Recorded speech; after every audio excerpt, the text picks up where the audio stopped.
All right, fellas, we decided we're gonna do a truck walk around, truck and trailer walk around, show you what I got. I'll do the inside later. The truck is nasty, as you can see, but I do work for VS Trans out of Chicago. They are a foreign-owned company, but I haven't had any issues with them. They let me do what I want. They leave me alone, I leave them alone, I do my job, and everything's good. As you can see right there, I got 15 chains, 15 binders. I got my edge protectors. I got a little pole that will help me reach straps and move chains and stuff for when I can't reach it. I got my ladder. That's my toolbox. It's mounted down so it's easily moved. I put these little doors on here. I can store my air hose, and I got a tape measure, and on the other side I got a extension cord that I plug into the truck while I'm on a 34, and I'll run it back here. That is a Traeger Ranger, and it grills and smokes and all that bunch of stuff, and I'll sit out here and smoke brisket and cook hamburgers, smoke ribs, steaks, pork chops. You meet a lot of people when you do that at a truck stop on a 34, so keeps us out of the restaurants and away from the fast food and stuff like that as much as we can. Under here, I don't know if y'all can see that or not, but I made a little drawer that holds my tire chains for winter. It holds my excuse me, it holds my tire chains, it holds my pipe stakes, it holds my coil racks and my coil rubbers. It holds my equipment to make my ramps right there, my load levelers, because I'm in a step deck, so it holds all that. There's my bridges. As you can see, I got my lumber underneath there, and then I got my 6-foot tarp and a coil bag under there.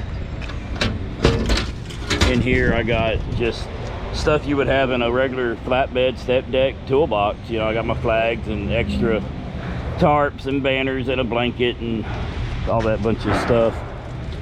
I am 100% fully stocked. There's really not anything I can't haul that should be on a step deck. So anyway, there's that. I closed my axles because I'm fixing to head into California, so that's gonna be a lot of fun. But this load right here is only 300 miles, so I'll show y'all this right here. This little pigtail right here, I should have that plugged in, goes to my caution lights for when I'm doing oversized loads, and my caution lights are magnetic, so I got 3 different points that I can put my magnetic light.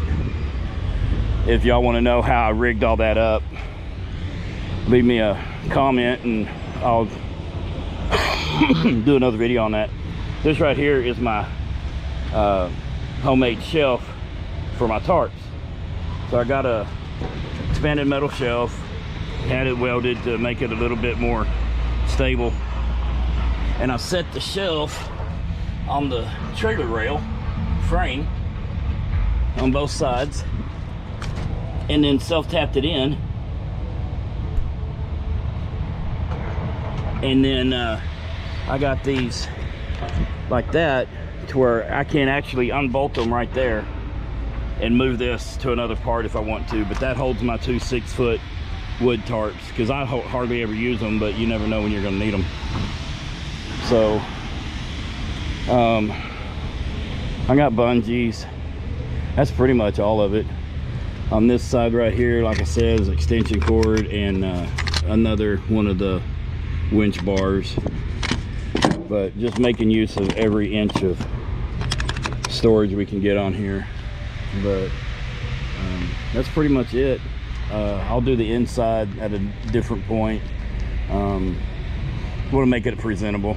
You know how it gets out here when you're out here as long as we are. We only go home about 3 times a year, so I got some more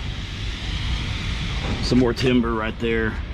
I traded out the heavy oak timber for the lightest timber I could get, try to get my weight down a little bit, because empty I'm almost 36,000.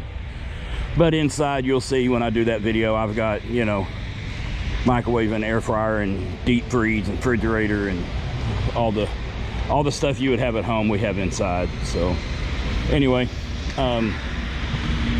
next video, like I said, will be on the inside. I'll see you in a little bit. One thing I forgot to show y'all is down there on the bottom, I got a caution light on the bottom, and then my brush guard, deer guard, people guard, depending on what part of the country you're in. And then up there on the top, I got a light. I've got some more that I'm gonna put inside. I'll show y'all. I'm gonna put them on the dash. So that's the one for the ass end of my trailer. And then I've got these that I'm gonna put in the dash eventually. And then I've got these that I'm gonna mount underneath the back of the trailer, so that, you know, you can never be too careful, and every state's different. And I figure if you got more lights than what they call for, they can't write you a ticket like Indiana did for me for not having enough. So that's what we do. So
all right, we're finally loaded. You can see I got a fucked up load, but if you look, all the straps are through the rub rails. In my opinion, that is the only way to do it. Every now and then you have a issue of where you can't, but if you can, that's the way I recommend you do it. All these are tight, they ain't going nowhere. I'll show you the other side as I walk around. Looks like a big load, but it's only about 18,000 pounds. You can see it's just a lot of dead air in the middle. All these are trusses for a apartment complex. So, but you can see they're all tight. Ow, shit. Be careful when you're sticking your fingers in there, you'll get splinters under your fingernails.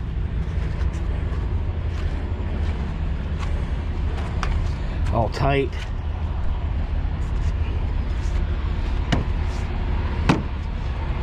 You want to ooga dooga these things as much as you can. Sometimes you have to hook them underneath the trailer. That is perfectly good.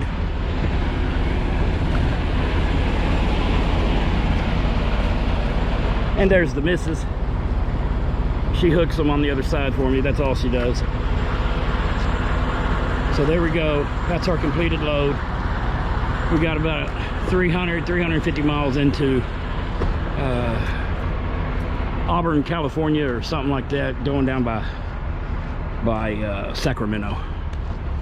So I'm gonna time lapse the drive down I-5 because I've never been that way, and I've heard it's a pretty good drive.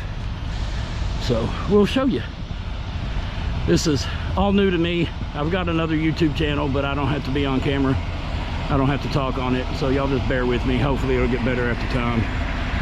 So anyway, there we go.